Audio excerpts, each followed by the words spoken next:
Welcome back to the Two Comma Club podcast. Today I am joined by Sean Malone. I'm really excited about this episode. He has been in the process of writing several books currently, as well as operating a couple of multi-million dollar businesses. So Sean, if you wouldn't mind kind of telling people what you're up to today, that'd be fantastic.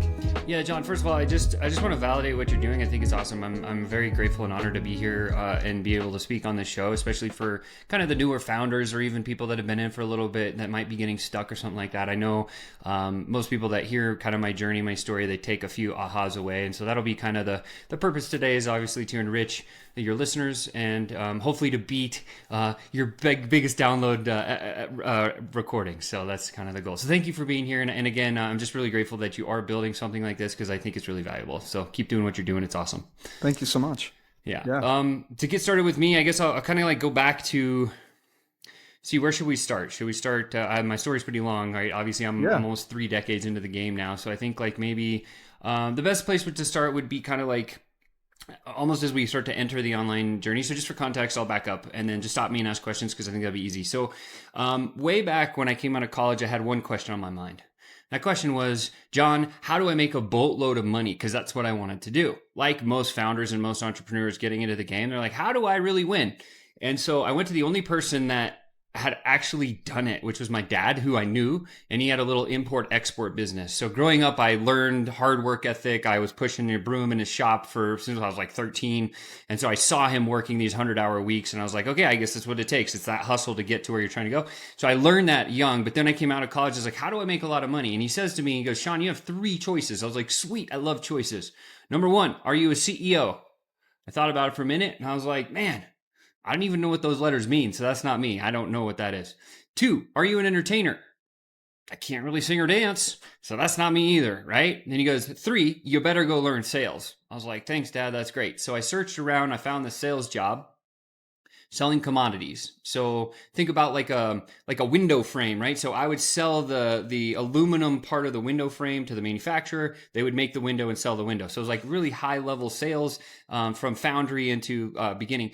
And I sucked at sales. When I first started, I was terrible. So if, as a founder listening to me, if you feel like you're not the best at sales, it's okay. You're not alone. It's not your fault. You just haven't learned what you haven't learned yet, right? And so I was on this path, and I was given a book, and it had names of companies in the phone, and it was like, call these people and go sell to them. That was my instructions. So, okay, being a college student, I'm like, okay, I'm going to go do this.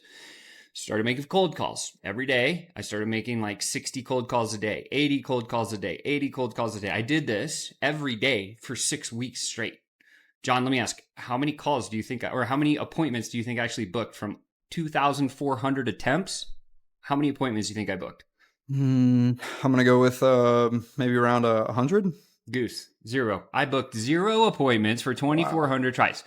Anyone listening to me is already better than that. Okay. So like, I want to be very clear that sales and the lost art of prospecting, which are my specialties, is something that can be learned, trained, put in any business, anywhere, of any time. I've proved it in every industry you could think of. So that should be good, make you feel good as you're listening to this. And so as I was in my journey, I'm buried. I'm like, this sucks. I hate sales. I'm about to quit. And I went, Dad, screw this sales thing. Like, he's like, don't quit. Go to the library and read a book. I'm like the worst, but the best advice at the same time. So I go to the library. I'm sitting there on a Friday night. I found a Tom Hopkins, How to Master the Art of Selling Stuff book. Sweet, Tom Hopkins, he's got this. I opened the book, like page 2, there's a formula. I was like, oh man, I was good at formulas in school. Like I could probably apply this to my sales game. Of course, I got into it. I read until like 1 a.m. on Friday night, and then Saturday I continued the rest of the book. So I finished this whole big book in like less than a weekend. And I was so excited and rejuvenated my skills, or my attempting to grow skills.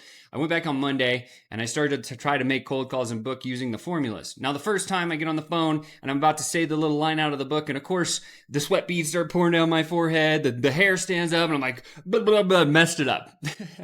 and the guy's like, whatever, get out of here. No, that one didn't work. But at this time, I was hardened enough to where I was like, okay, whatever, that didn't work, I'll try again.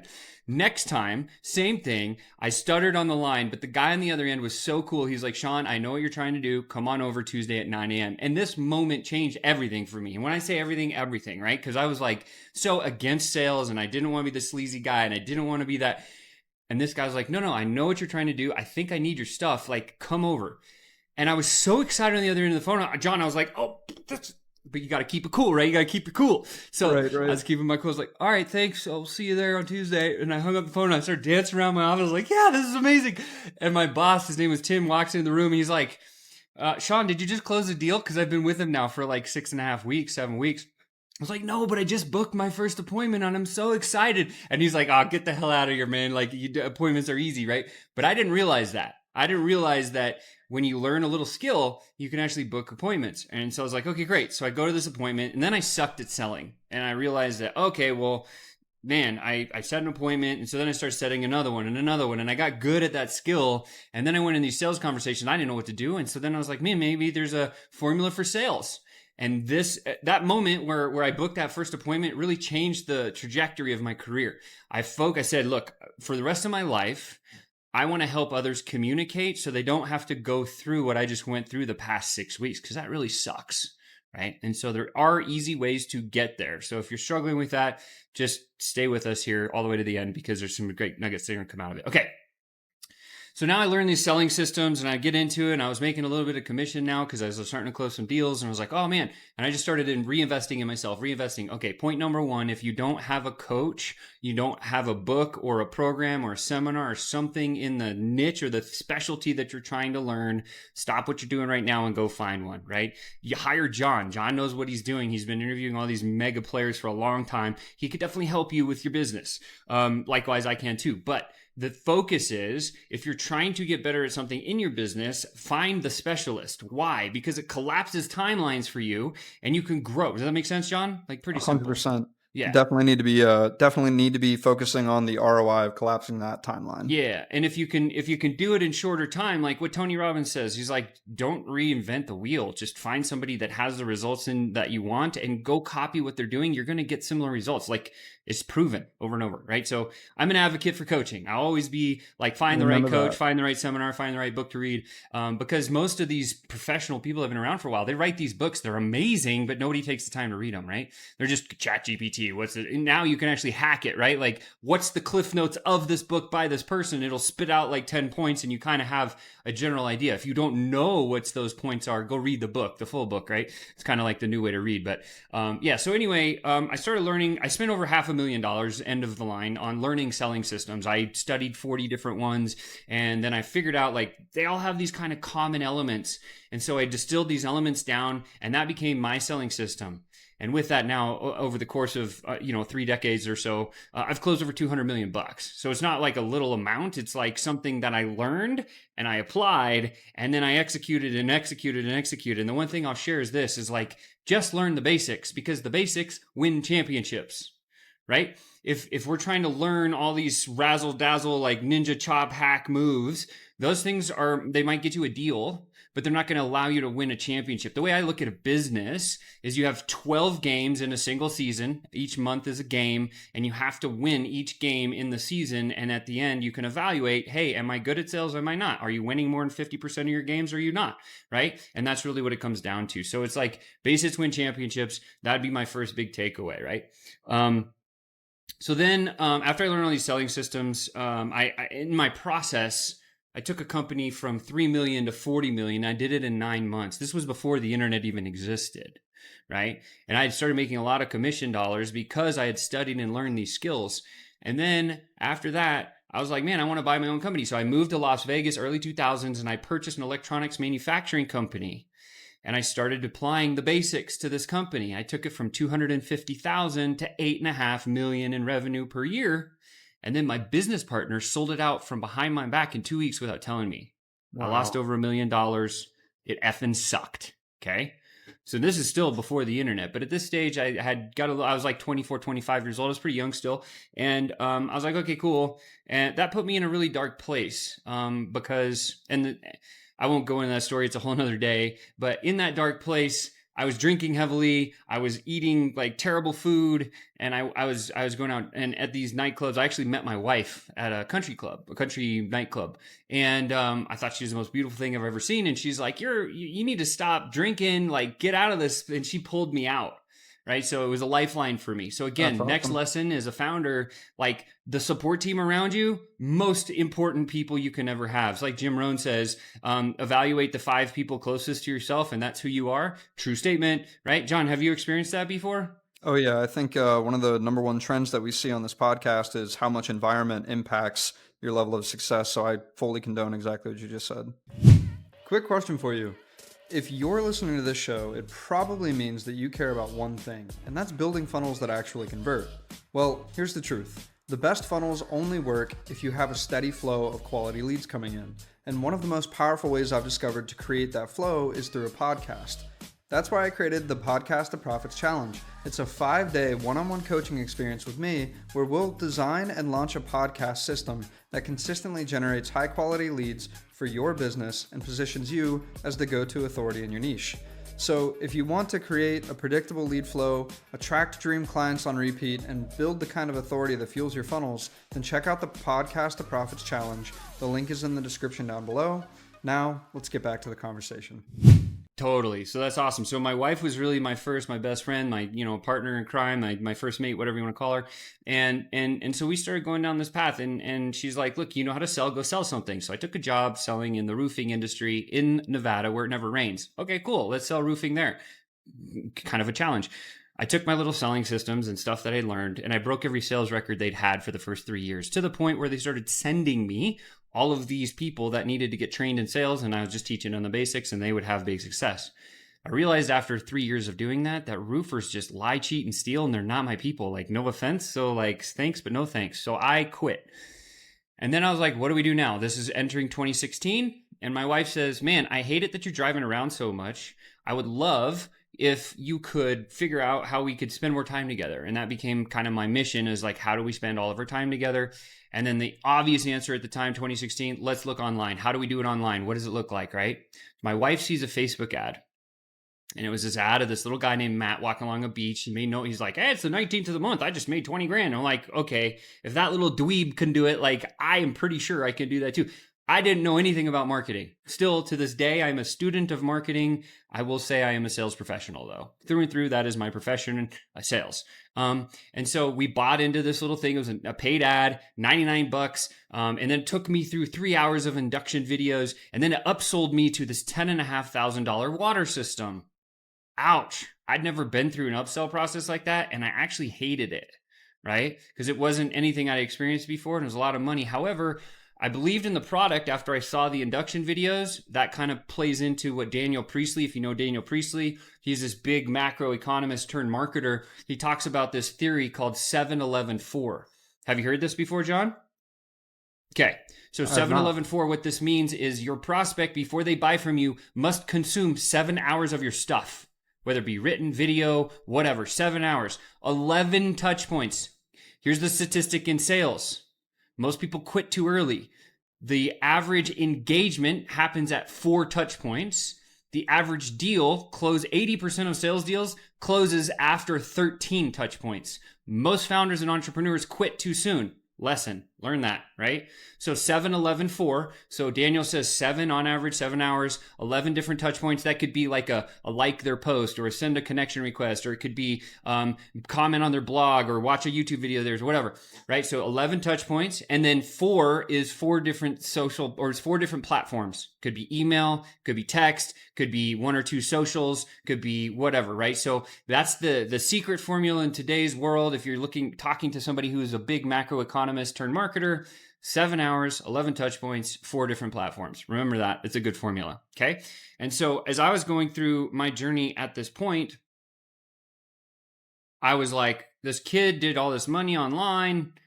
What is this marketing system? And what the marketing system did was, and again, this is kind of how we got into our first 2 Comma Club, it would be paid ads to cold traffic, people we never met. So we found an audience, we figured out like how to communicate with them. We drove them to a webinar. They opted in to watch the webinar. And then from the webinar, they bought the low ticket thing, and they went through 3 hours of induction. And then we sold them the high ticket thing on the back end. Now, I had an expertise in sales. I already built multiple sales teams at this point. So I was like, cool, I'm just going to build a sales team for this thing. And then if this little marketing system actually can throw eyeballs our way, like, we can grow. It exploded, dude. because what happened was everybody didn't want to get on the phone and knock down a $10,500 deal, but I taught a team specifically how to do that. Our thing grew faster than any, it was a network marketing company, the water system thing. So the front end was this little like online marketing thing, and it drove people into the webinar, and then they would buy the network marketing product, and then there was like huge payouts. My sales team would close a deal for $10,500. The person that drove the traffic got $5,000. Oh, wow. Whoa. Yeah. Didn't have to do too many of those a month to make some pretty solid money, right? And so this is why it started to explode. So high ticket, if you're just getting into business, another lesson here, really focus on building a high ticket product first and then go backwards. Don't start with the freemium model. Don't start with the $7 thing. Don't start with that. Start with your highest ticket thing first and then go backwards. It's counterintuitive, but it'll pad your bank account, which is way more important than anything else. Because if you don't have money in your bank account, you won't survive, period, right? So we do have to get some sales over the line. This is why sales, I believe, is the number one life skill, period, right? And so we started selling these things like crazy, and then we broke all of their sales records, and we got on the covers of their magazines and all this crazy cool stuff. And here's where I got introduced to Russell Brunson. So my coach, his name was Brandon Odom. I go, Brandon, this entire marketing system is falling apart. The software doesn't work. Infusion is confusion. I don't even know what's going on. Like, we need to do something else. He's like, well, I don't have time. You need to go study this little 13-year-old kid. Looks like he's 13. His name is Russell Brunson. And I was like, okay, I don't even know who this guy is, but that's what I'm going to go do, right? And so we ended up buying a ticket. We went down to Funnel Hacking Live in Texas, and I met Russell, and I was like, whoa, this dude is hella smarter than I am about anything marketing. Like, I'm going to start learning from him. So what did I do? Like I mentioned earlier, I'm an advocate of coaching. I bought every single thing he sold for years. I spent over $250,000 with the guy. Love the guy, right? Like, and this was back in the day. And we joined the FAT event, which was the Funnel Hackathon, because I needed to build a new webinar, and I learned how to do that. And then I learned, okay, oh, well, traffic is the big next thing. And so we're like, how do we do this? Well, my marketing system was falling apart. So my business partner, Chris, and I were like, dude, we should just launch our own software product. And so then Chris and I look at each other like, how do we do that? Hey, Russell, how in the heck do we build a software product? And he was like, oh, go talk to these guys over here in the inner circle, which we were part of, which was great. So we start talking to them, and they're like, cool, give us $1 million, please, and we'll build you a software platform. Okay, here's the exchange. $1 million, build us this amazing software. $1 million is a lot of money. Like, most people don't have that kind of cash, right? But luckily we did. We made some coins. We launched the software, and what it did was it had 5 done-for-you webinars, all the emails, all the phone. I had the sales team at the back selling this network marketing product. It exploded. We did $250,000 in our first hour from our own tribe because they had to move over from one place to the next. And then over the next 8.5 months, we did $13 million in sales just from the software alone, not including the big ticket thing. So now we're doing really, really well. But here's the catch, right? The catch was Sean is CEO of the network marketing thing, but he's also CEO of the software thing. And this is where founders get themselves in trouble because they have no parameters around their schedule. I had no parameters. I didn't understand this. I didn't even know the term burnout existed. I was running 20 hours a day, 2 to 3 hours of sleep, living off coffee, Taco Bell, and water. Worst diet combination you could ever imagine. I gained like 60 pounds. I felt awful. And all I was dealing with was like the hatred and anger of, oh, the software's broken. Oh, angry client from the water thing. And I was like, this effing sucks. And so we were running on this schedule for a little while. Then we have to go to the Inner Circle event, mastermind. So I'm driving to Idaho from Vegas, and I see a tree. I'm like, I just got off the phone with a hater client, and I saw this tree, and I was like, I'm done. I am at my wit's end, man. I'm going to hit the tree and kill myself. Real talk. I almost took my own life because of this. Yeah. And right before I drove off the road in the tree, I kind of like slid in the dirt, and I'd hit the brakes, and I couldn't hit the tree because my best friend, my wife, was in the passenger seat. Going back to the people that are around us, you got to protect them, right? And I sat there for a minute, started crying. She was crying. I was like, I can't do this anymore. And she's like, I know, I can't either, because she was like a big part of the whole business.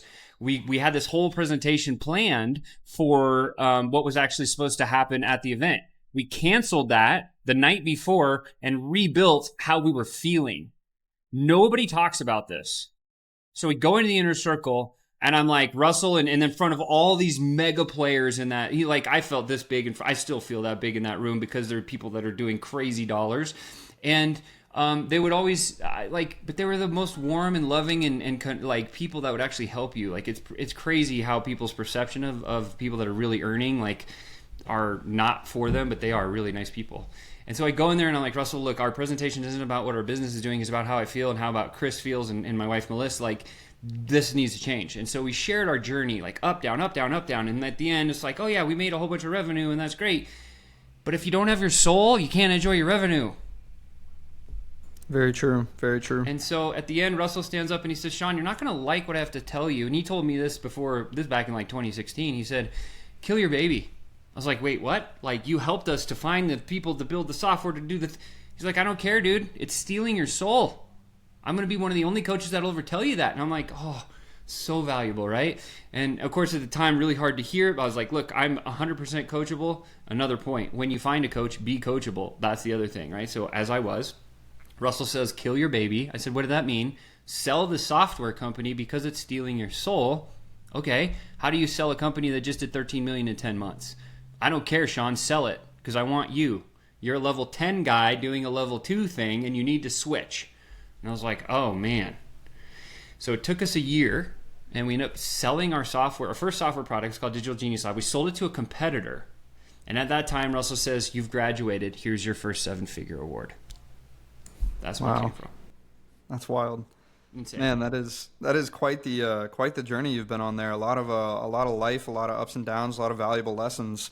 It sounds like there had to be some level of endurance that you've had, either from your environment or examples in your life that have allowed you to conquer those kinds of things.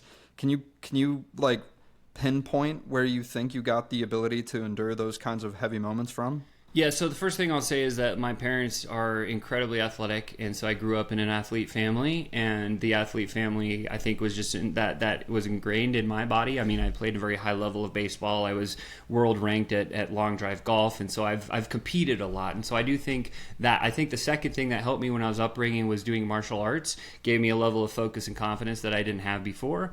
And then a lot of people, now I've coached over 8,000 sales professionals or people trying to learn sales, and one of the questions I get over and over and over again, John, is if I had one thing to do to become the world's best at sales, what would it be? And I thought about this question for a really, really long time.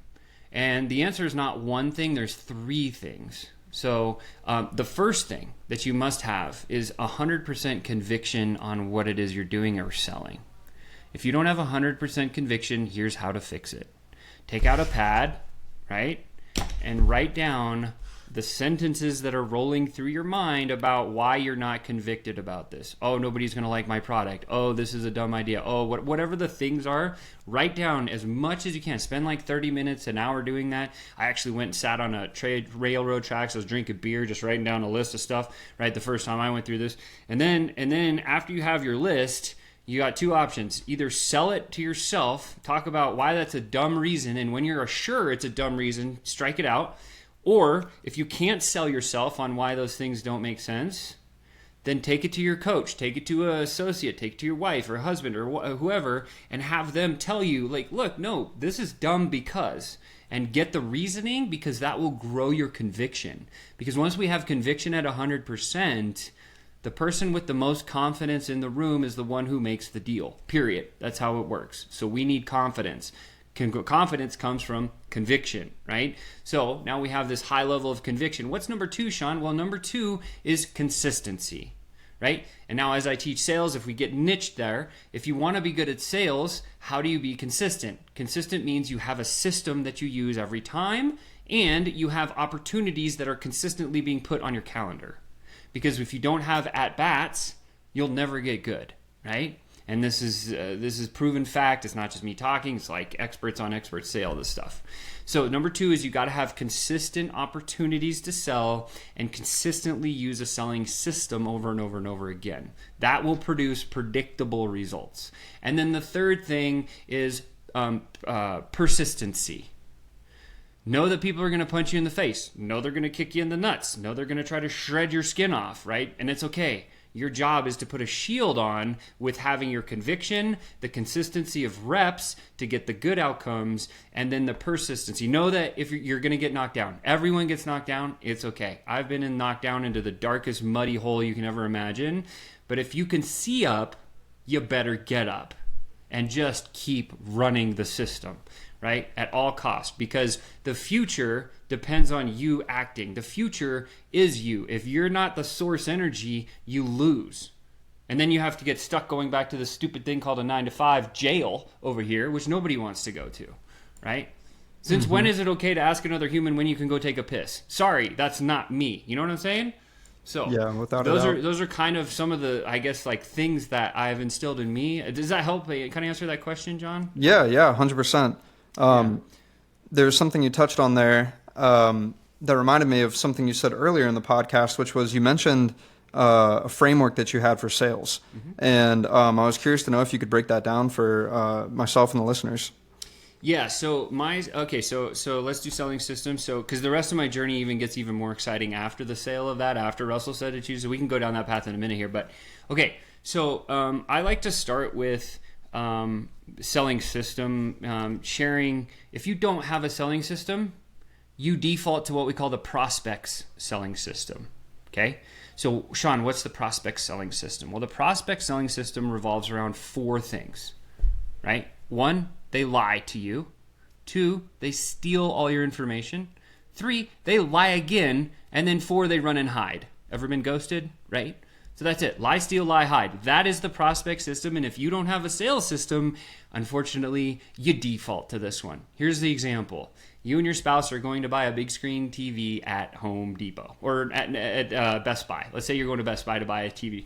Now, you've already done all the research online. Before you go to Best Buy, you're like, these 2 televisions are the ones. And you're like, I'm just going to go to the store to validate all my research. So you take your spouse, you go to the store, and the door opens, ding dong. You walk in. Next thing you know, you're like, okay, sales associate approaches you. What's the first thing they say?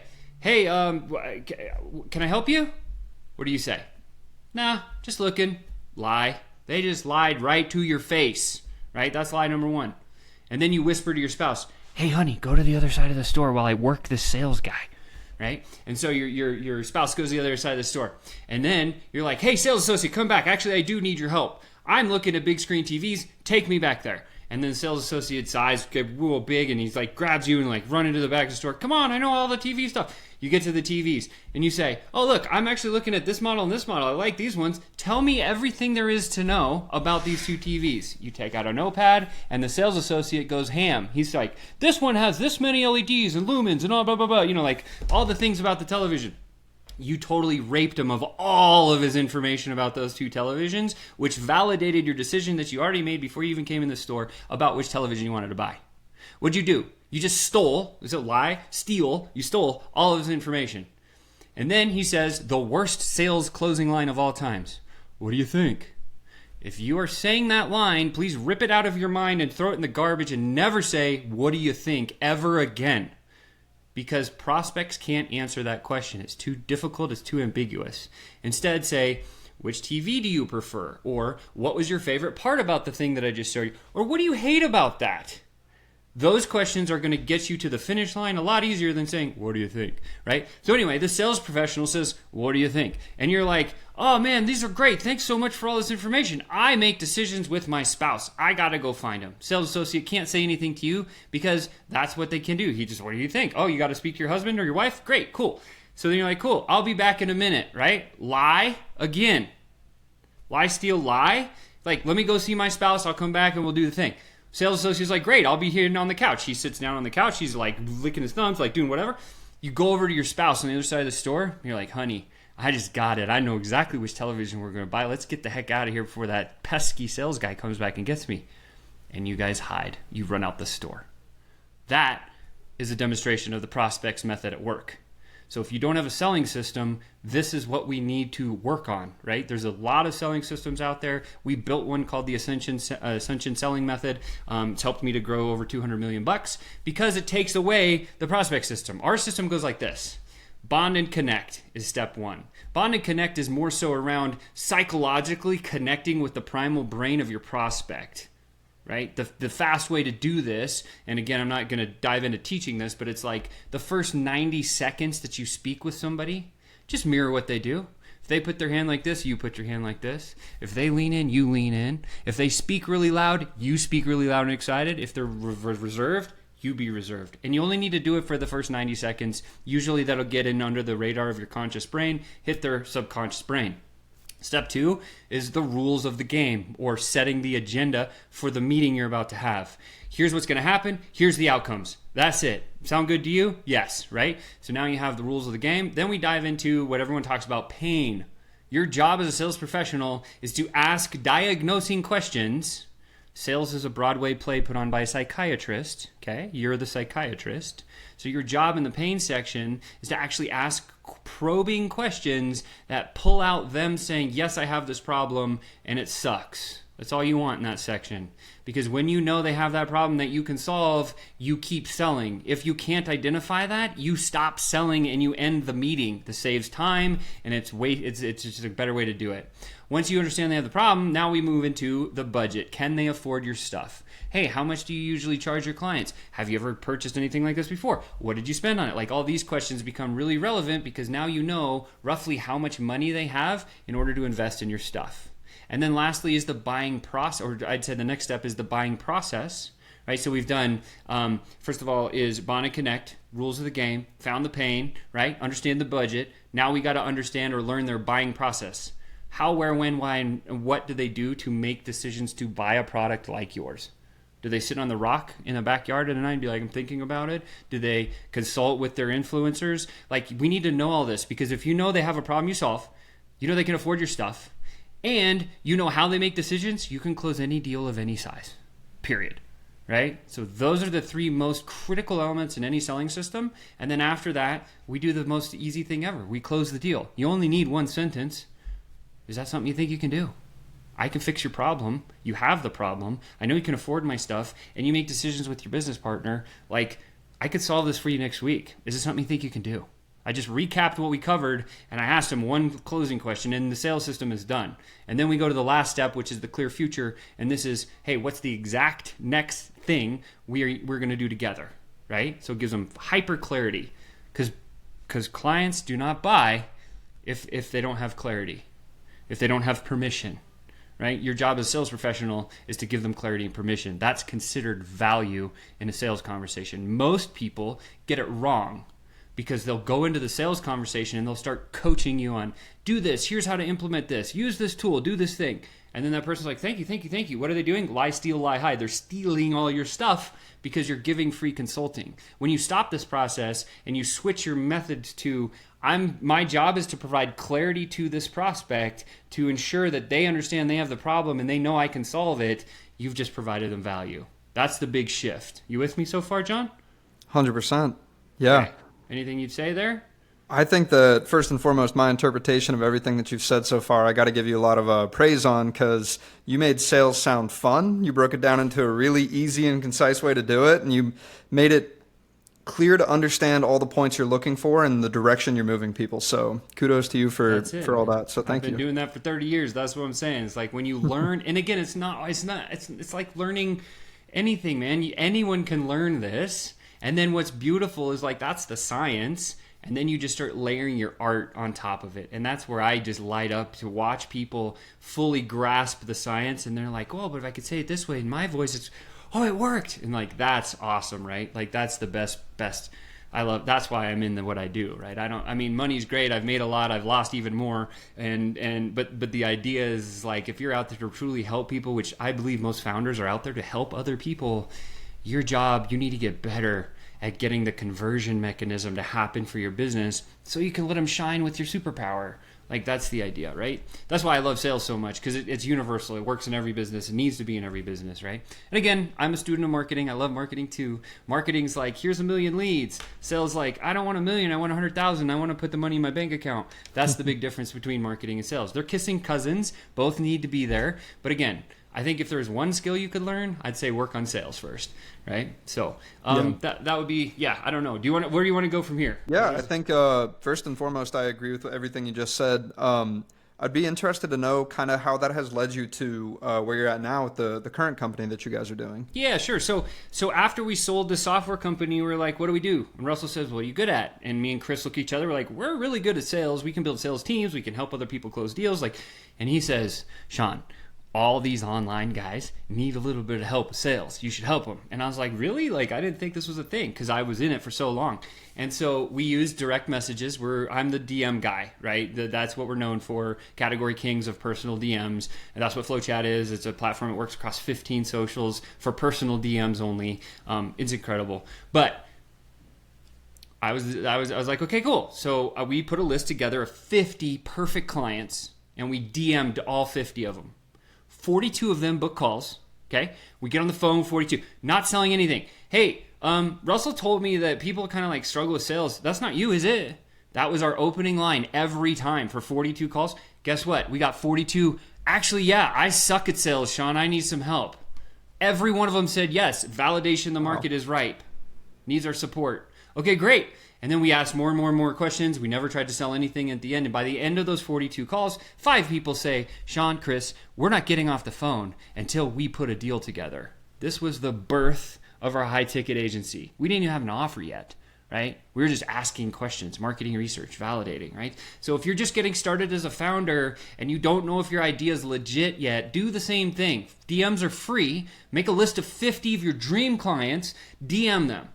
Hey, I'm opening this new project. Would love to do a marketing research call with you. I'm not going to sell you anything. Let's jump on so I can ask a few questions and learn some stuff. And they'll all say yes. You get on the phone and you ask a question about what you're trying. Don't try to sell them. That's bait and switch. We don't want that. But we do want to validate the idea. So that's what we did. We got in there, 5 clients, charged them $30K for 6 months engagement. And what we did was we hired on board and then trained sales teams for them. So in the first month, we hire people, put them in the thing, show them the ecosystem, and we would personally start training these guys for the company we were working for. And by the end of 3 to 4 months, all of them had 100% rate of success and revenue growth and all the metrics. But then what happened next was crazy. Because what happened next is these founders that had this new selling team, they were so excited that we'd solved the sales mechanism and problem for them. They would be like, Sean, thank you so much for the sales thing. I'm so grateful I don't have to sell anymore. But now I got a bigger problem. I was like, what is the problem? You have the team. And they're like, I can't sleep at night because I don't know how to find the right leads and put them in front of the sales team you just built.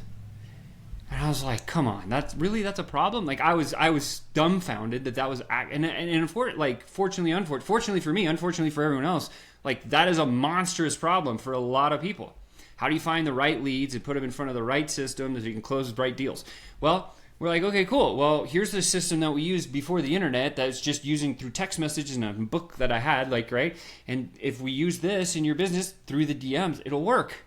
Yeah, right, Sean. Okay, so we set it up and we started ripping, and guess what? 100% growth month over month over month over month for every one of our agency clients. We did this for years, right? It's insane. And so they're like, whoa, this is crazy. And when we realized the growth that was happening with our clients, Chris and I looked at each other, we're like, man, we need to teach this to more people. So we went out and hired a mastermind coach, another coach, to show people how to do this at scale. So we launched a mastermind. It was a $25,000 a year mastermind, 3 months. Put the system in your business using DMs, hire the Filipino VA to run it, and then 9 months of advanced sales coaching to close the deals that come off the system. That was our mastermind. Worked beautifully. We had dozens and dozens of clients come through this thing. But here's the number that really excited me. 83% of all the businesses going through that, we had 83% success rate. Meaning, wow, crazy big number. If you're in the network marketing space, the reason I left network marketing was because on average, 3 to 5% of people in that industry get results. For me, that wasn't good enough.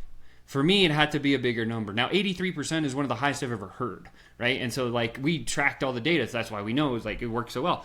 2 years into this mastermind, one of our clients goes, man, you guys are teaching this off a piece of paper and a spreadsheet. That sucks. You need a software. And I was like, oh God, I'm having PTSD from the first one. But then I was like, okay, I get it. We got to build a software around this. And so we ended up building. So what we did, because we didn't know we weren't going to hire the guys and pay $1 million again. We wanted to do it differently this time. So we ended up DMing some CTOs that we found. One of them happened to be Bruno, who's actually our CTO now. And so we messaged him, hey, what do you do, man? Well, I built this platform, but we should talk because you guys seem to like know what you're doing. We get on the phone. I'm like, what did you do? Well, I built this platform. And then he showed it to us. I was like, wow, you kind of have to be an engineer to run it, but it's cool. What do you guys, I was like, well, how many clients do you have? And he's like, I have like 4, like 3. I was like, okay, so no clients, but you have a cool tech. What do you guys do? We have thousands of clients, but we don't have a tech. Oh man, maybe there's like some connection here. So then Chris and I was like, okay, let's take 100 and put them in this new software and see what happens. Well, of course, like you would imagine, we put 100 people into this program and the whole software basically fell apart, broke. Every piece of it, crack, fall down, right? Most softwares do that for your first beta group. But here was the thing that changed my total mind about Bruno, was he fixed every single problem in less than 24 hours.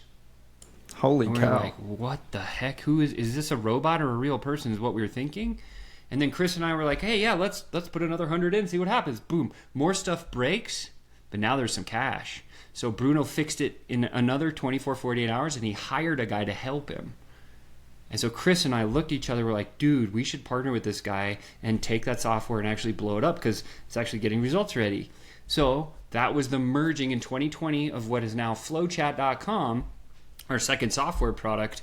And what it does is it allows you to import unlimited, exact the right people into a system in one click. So say, for example, you're a plumber and you're looking for new clients. Well, you can go to an electrician's Facebook group, click one button with our tech and collect the whole electrician's group, put them in a Kanban system, and then fire DMs personally at them that are actually authentic and genuine to get them on the phone to knock down deals or to get them to a website or whatever. So part 1 is infinite import of the right leads. Part 2 is management. This where most marketing techs like kind of in our realm play is like a mini chat. Here's 1 million leads. What you do with them, I don't care. Oh man, like to me that hurts my heart. Because I'd rather get you 10,000 leads and close 8,000 of them and put money in your bank. So that part 2 was, how do we do that? So we built a Kanban system like a Trello or like a Pipe Drive, but we designed it for personal direct messages. And so we put these people in, so one click from the whole group of Facebook or school or Go High Level Communities or 15 different platforms we work on, right? Doesn't matter, LinkedIn, whatever. And we would run them through a sequence of messaging. Again, there's a framework for messages. I've been in over 1 million direct message conversations in my career, more than most anyone I've ever come across. And over looking at the data, we studied 350,000 winning DM conversations, and we recognized that there's 4 hinge points that every DM conversation goes through, and there's 4 flows that work every single time. Right? There's 2 inbound flows and there's 2 outbound flows. These are the most used, most profitable ones. That we teach this at FlowChat all the time because this is the right way to use DMs to set up a sales brigade for yourself, right? And so part 2 is how do we get people from, cold in the system to, hey, I'm buying your stuff. And that's what we focus on. That's our superpower. And then the last part is reporting and AI. Because if you can't track it, it won't grow. And if you don't have a way to leverage automation, you're going to die. And so for us, we're like, those are the components of what FlowChat is. And so we launched this thing as FlowChat in 2020, and it just went poof. And so Chris and I said immediately, hey, shut down the agency. Don't need to do that anymore. Shut down the mastermind. Don't need to do that anymore. And we have since then gone, we're coming in our 5th year now of FlowChat.com. And we have a lot of big players that are playing the game. Frank Kern, client. Brendan Burchard, client. Like all the, you can name Pace Morby in the real estate space, you know him, big client, right? Like we have some monsters, but we also have all the way down to the founders that are just trying to get their little agency ripping, right? And so that's the key because we built it so the infrastructure can scale unlimited, however big you want to go, right? And that's really, and we use personal profiles. We built it differently than anything else that's out there. I love FlowChat. It's got some legs to run to a really big number. So, yeah. Yeah, it sounds very impressive. I'm really intrigued by all of it in there. I have a few questions about it. So first and foremost, like, me, myself, I do cold DM from time to time and things of that nature. And I know that when it comes to like social media, there tends to be limitations around potentially getting your account blocked and things of that nature. Do you guys have a way of overcoming that currently? Yeah. So you can't really ever overcome a limit that the social platforms impose. That's out of our control. What we can control is activity. right? And this is another really great lesson for any founders who maybe even have a sales team and they're like, I only focus on, I want closed deals. Well, you can't control if someone's going to close or not. What you can control is how many opportunities and what you're saying. You can control your activity before they choose to make an investment with you. And so if we start focusing on metrics that make more sense before it, then we can win. So when it comes back to your question, it's on Facebook. Is that where you're at, or what platform? I'm thinking more like Instagram, yeah. Okay, so on Instagram, and they're all different, right? So each platform has a dialect. It's like when you go to South America, the people in Brazil speak Portuguese and some dialect of Spanish, and then you go to Cuba, they speak a totally different dialect. It's very similar to platforms. So Instagram is the language of beauty. If you're DMing on Instagram, use the shortest amount of words possible, the most beautiful ones you can find. Use emojis. If you're on Facebook, that's like me and you just finished a round of golf. We're in the locker room, just took a shower, whipping each other with towels. You chat, you banter. That's the Facebook lingo. If you're on LinkedIn, hey, let's wear a suit and tie and be a little bit more serious. You can be a little more direct, right? So you choose the platform that's going to optimally be the best for you. And then from there, we look at the limits. Now, Instagram, we know are roughly 25 new outreaches per day per profile. That's outbound cold, right? Inbound is unlimited, and there are flows that do inbound, outbound. But we were focusing on outbound. It's like 25 a day new is what you can do per profile. So the first option is this. We want to max out one profile every day with the max amount without getting in trouble. That's going to eventually backlog you so you have a ton of opportunities, right? So that's automation and AI all day for you, right? As an example, do you do stories on IG? I do, yeah. So you do a story. Imagine this. My tech, the FlowChat, will automatically look at your stories every hour on the hour. Anyone who viewed your story will automatically be pulled into your system, and an automation of auto DMing those guys would start for you. Like, that's what we can set up. Insane, okay? Same thing with connections. If you're running paid ads, you're getting followers, we can suck all the new followers in automatically without you doing anything and starting to auto DM all your followers. Insane, right? And so the first piece is 25 a day, one profile. Boom, boom, boom, boom, boom, boom. Now, do you have another person that we can bring in? Now you have 50 outbound you can do every single day. Now we bring in another profile, 75, right? Or we go across the platforms. Remember what I said, 7, 11, 4? So 7 hours, 11 touch points, 4 platforms. What if you had 4 platforms ripping all times? If you're on X, you can send 400 outbound a day. If you're on TikTok, you can send 1,000 outbound a day. How much business does your business, can it afford to actually run without it collapsing? I always say the speed of your business is dictated by the capacity of your systems that can deliver. So most of the time, FlowChat can overwhelm or overload any business without ever spending a dime on ads or SEO or paid anything, because it's just DMs at scale. And then so that's really how we get around the limits. We look at like what is the best overall strategy that's going to serve you, because most businesses, if they were to just to maximize one profile, it would be almost too much business for them.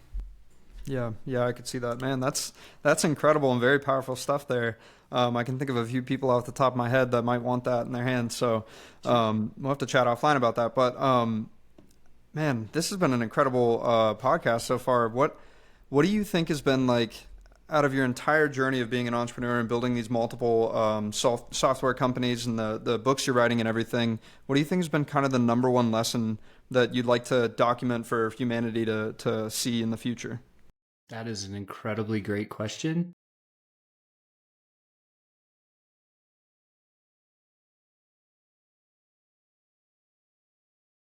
The most important thing is to have self-belief. I think continued self-development and continuing to grow your own self-belief in the thing that you are an expert at, and seriously become a specialist or an expert. Don't be a generalist, because nobody buys from the general GP. They always go to the brain surgeon. That's who they're going to buy the thing from. So be the brain surgeon in your space, but also be able to talk like a generalist. That usually serves people really, really well. And again, it's kind of those 3 things. Like, always have conviction about what you're doing. Be consistent with it. Do the basics, and then be persistent, right? Basics win basics win championships, as I said earlier. So if you think about baseball, like Or actually, Coach Wooden. You know Coach Wooden? He was a collegiate #1 best college basketball coach of all times, all times.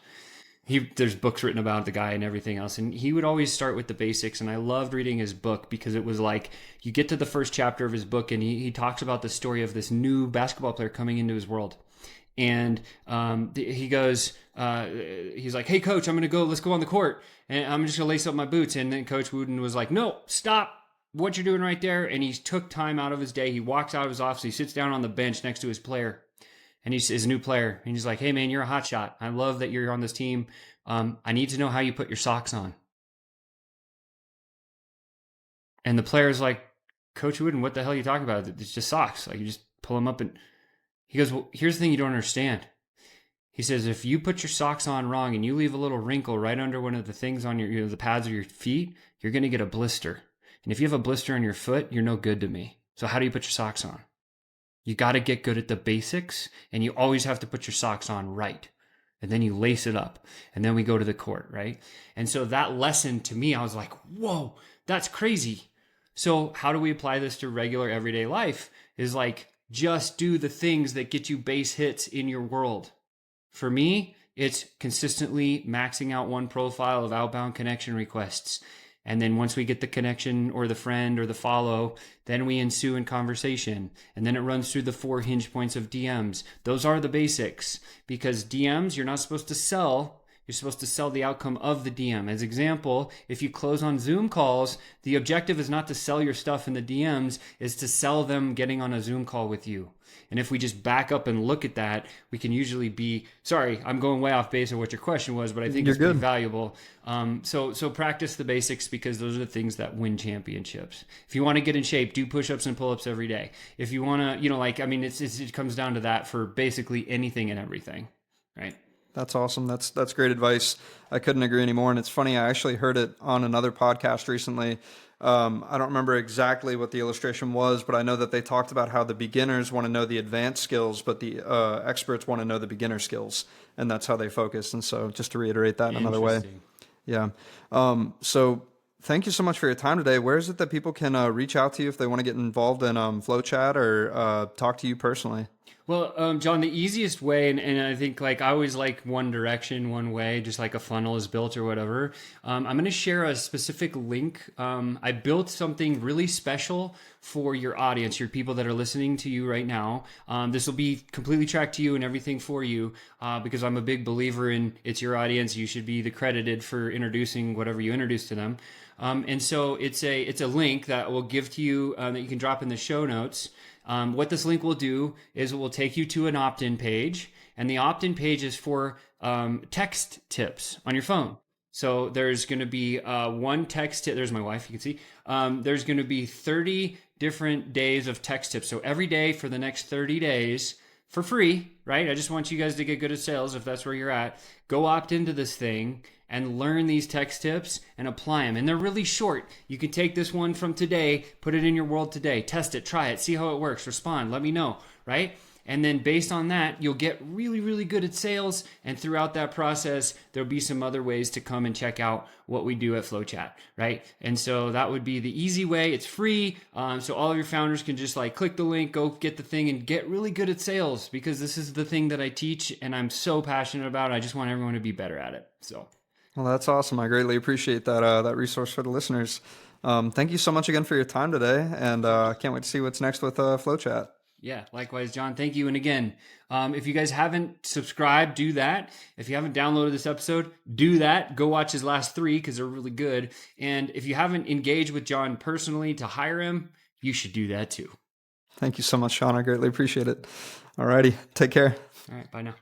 I hope you enjoyed this episode of the 2 Comma Club podcast. Real quick before you go, if you want to save time on watching all the episodes but still get all the gold nuggets that we find from interviewing these 7, 8, and 9-figure entrepreneurs, then you can get all of that inside of the 2 Comma Club newsletter. Just go to 2ccnewsletter.com and subscribe.